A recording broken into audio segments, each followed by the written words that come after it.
ఇంకొకటి వచ్చేసి మేమేంటి చేతులు గాజులు వేసుకొని కూర్చోవాలని, ఇదే విషయంలో ఇదే వర్డ్ యూజ్ చేసినందుకు ఆల్రెడీ పెద్ద డిస్కషన్ అయ్యింది ఈవిడ విషయంలోనే. మళ్ళీ అదే సంజన గారు రిపీట్ చేయడం అన్నది ఆవిడ సెకండ్ మిస్టేక్.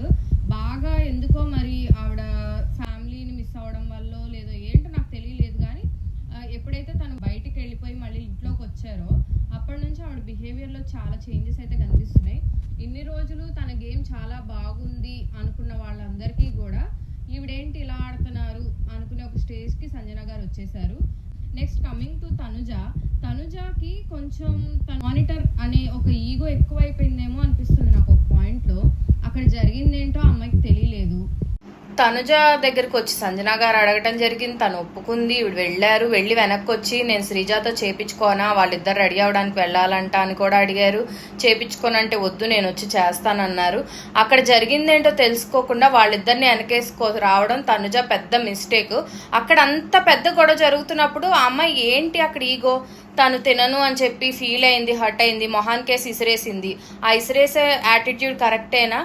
ఈమె కుకింగ్ చేస్తున్నప్పుడు ఏదో అడిగితే ఇప్పుడు ఎవరైతే టెనెంట్స్ ఉన్నారో అప్పుడు ఓనర్స్ ఏదో అన్నారని చెప్పి అన్నం కొంచెం వేయొచ్చు కదా అని అడిగారని, ఇన్ని రిక్వైర్మెంట్స్ అడిగారని, అదని ఇదని చాలా చిన్న చిన్న విషయాలకే తనుజ చాలా హర్ట్ అయినప్పుడు ఎదుటి మనిషి మొహం మీద ఇట్లా విసిరేస్తే వాళ్ళకెంత ఇన్సల్టింగ్గా ఉంటుంది, వాళ్ళకెంత పెయిన్ఫుల్గా ఉంటుంది. అది ఎందుకు తనుజ అర్థం చేసుకోలేకపోతుందో నాకు అర్థం కాలేదు.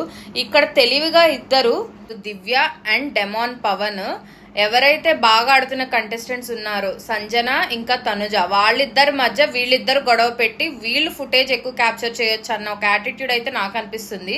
ఎందుకంటే సంజన ఎన్నిసార్లు బయట నుంచి ఆడియన్స్ వచ్చి చెప్పినప్పుడు కానీ లేదా నాగార్జున గారు వచ్చినప్పుడు కానీ సంజనాని ఎక్కువ తిట్టడం కానీ ఇలాంటివి ఎప్పుడు ఏం జరగలేదు. అండ్ దివ్యకి ఇది కూడా తెలుసు, ఆ అమ్మాయి మొన్నే వచ్చింది కాబట్టి బయట సంజన గారికి ఎలాంటి ఫాలోయింగ్ ఉన్నదని దివ్యకి తెలుసు. సో ఈమె గేమ్ డిస్టర్బ్ చేయాలి, ఈమెను ట్రిగర్ చేయాలి అని ఒక ఉద్దేశంతోనే ఉన్నట్టు నాకు అనిపిస్తుంది. ఇంకొకటి, ఆ అమ్మాయి బట్టలు ఏదైతే సంజన గారు దాసేశారో దివ్యవి, అది దానికి సంబంధించిన డిస్కషన్ కూడా సేమ్ ఎపిసోడ్లో జరిగింది. అసలు ఈ గొడవలు అన్నట్టుగా అక్కడే పునాది పడిందని నేను అనుకుంటున్నా. ఎందుకంటే డెమాన్ పవన్ నేను ఏదో ఒకటి పనిష్మెంట్ మీకు ఇస్తానని చెప్పి జైలు కీస్ తీసుకొచ్చి ఒక రకమైన యాటిట్యూడ్, ఒక రకమైన గర్వంతో నేను ఎవరినైనా ఏదైనా చేయగలను అన్నట్టు ఒక టైప్ ఆఫ్ యాటిట్యూడ్తో తాళాలు ఎగరేసుకుంటూ వచ్చాడు. జైల్లో పెడతాను, నేను పెట్టగలను అన్న ఒక డిస్కషన్ స్టార్ట్ అయింది. అప్పుడు అందరూ అడిగారు, చాలాసార్లు చాలా దొంగతనాలు జరిగినాయి, ఇలాంటి పనిష్మెంట్ ఎప్పుడు ఎవరు ఇవ్వలేదు. అయినా ఇంకొకటి ఏంటంటే ఇన్ని ఫార్మాట్స్, ఇన్ని బిగ్ బాస్ సీజన్స్ లో ఎప్పుడూ కూడా బిగ్ బాస్ చెప్పకుండా ఏ కెప్టెన్ ఈ అధికారం ఉంది జైల్లో పెట్టొచ్చు కంటెస్టెంట్స్ ని అన్న అధికారం ఉన్నట్టు ఏ సీజన్ లో ఎక్కడా జరగలేదు. అక్కడ కొంచెం ఓవర్ ద బోర్డ్ వెళ్ళినట్టు నాకు అనిపించింది.